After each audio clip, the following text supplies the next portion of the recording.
45তম প্রতিষ্ঠাবার্ষিকী উপলক্ষে আজকের এই আলোচনা অনুষ্ঠান এবং আমাদের দেশনেত্রী আপসীর নেত্রী বেগম খালেদা জিয়ার রোগ মুক্তি কামনায় আজকের এই দোয়া ও আলোচনা অনুষ্ঠানের সম্মানিত সভাপতি এবং আজকের এই আলোচনার অনুষ্ঠানের বিশেষ অতিথি হিসেবে উপস্থিত আছেন কুমারখালী পৌর বিএনপির বিপ্লবী সভাপতি আলহাজ মনোয়ার হোসেন এবং বিশেষ অতিথি হিসেবে যারা উপস্থিত আছেন সবাইকে জানাই কুমারখালী উপজেলা যুব দলের পক্ষ থেকে রক্তিম অভিনন্দন এবং শুভেচ্ছা।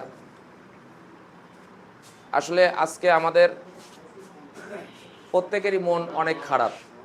আমরা দীর্ঘদিন ধরে আমাদের নেত্রী আপসীর নেত্রী বেগম খালেদা জিয়া তিনি মৃত্যুর সঙ্গে লড়াই করছেন। আমরা সারা বাংলাদেশব্যাপী দেশবাসী তার জন্য দোয়া করছি তিনি যেন আমাদের মাঝে ফিরে আসেন এবং আগামী জাতীয় সংসদ নির্বাচনে তিনি যেন বাংলাদেশ জাতীয়তাবাদী দল বিএনপির পক্ষে দাঁড়িয়ে অতীতে যেমন তার কোনো পরাজয় নেই, ভবিষ্যতেও ইনশাল্লাহ বিশ্বাস করি তার কোনো পরাজয় হবে না। আমরা আশা করি তিনি আমাদের মাঝে ফিরে আসবেন এবং এই বাংলাদেশকে তিনি উন্নতর জায়গায় নিয়ে যাবেন এবং এই বাংলাদেশের হাল তিনি পুনরায় ধরবেন এই আশা রাখি।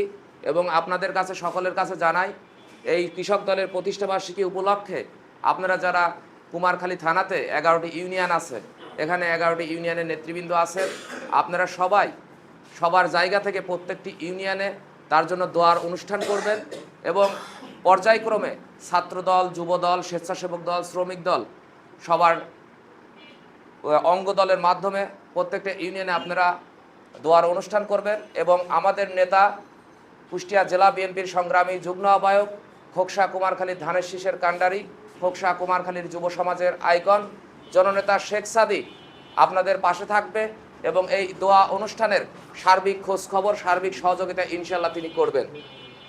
এবং সর্বশেষে আমি আপনাদের কাছে এবং সকলের কাছে কুমারখালী থানা উপজেলার প্রত্যেকটি মানুষের কাছে দোয়া চাই, আমাদের মা আপসীর নেত্রী বেগম খালেদা জিয়ার রোগ মুক্তি কামনায় আপনারা ঘরে ঘরে দোয়া করবেন, নামাজ পড়বেন এবং আপনাদের মোনাজাতে তার জন্য দোয়া করবেন তিনি যেন আমাদের মাঝে ফিরে আসেন।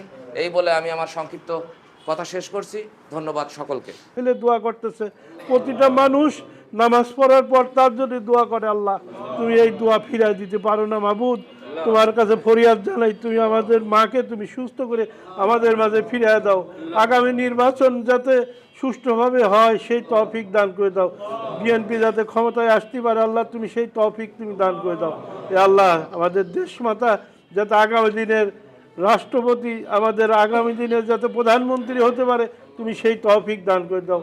এ আল্লাহ তোমার কাছে ফরিয়াদ জানাই, তুই আমাদের দিলের কথা জানো, আমাদের মনের কথাও বোঝো, তুমি আমাদের এই কথাগুলো তুমি কবুল করে নাও মাবুদ। আল্লাহ তুমি আমাদের এই কথাগুলো কবুল করো, এই আশা আমাদের নেক আশা তুমি পূরণ করে দাও। এ আল্লাহ আমরা এই কুষ্টিয়া 4 আসন থেকে আমরা দোয়া করছি আমাদের নেত্রীর জন্য, আল্লাহ তুমি কবুল করো। এ আল্লাহ আমরা এই 4 আসন থেকে আমাদের নেতার জন্য দোয়া করতে জনাব শেখ সাদি সাহেব যাতে মনোনয়ন পায় সেই তৌফিক তুমি দান করে দাও। শেখ সাদি সাহেব যদি মনোনয়ন পায়, আল্লাহ উনি অনেক ভোটে, বিপুল ভোটের ব্যবধানে আল্লাহ এখানে বিজয়ী হবে এই আশা আমরা করি। আল্লাহ তার শেখ সাদির পরিবারের যারা তোমার হাতে ধরা পড়ে গেছে, শেখ সাদির পিতাকে তুমি জান্নাত বাসী করো। শেখ সাদির মা অসুস্থ, আল্লাহ তুমি তাকেও সুস্থতা দান করে দাও। এ আল্লাহ তোমার কাছে ফরিয়াদ জানাই, আমাদের সকলের মনের আশা তুমি কবুল করো।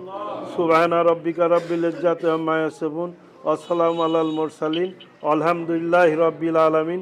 ওয়াজাল আখিরি কালেমা ইনদাল মাউত লা ইলাহা ইল্লাল্লাহু মুহাম্মাদুর রাসূলুল্লাহ। আসসালামু আলাইকুম ওয়া রাহমাতুল্লাহ।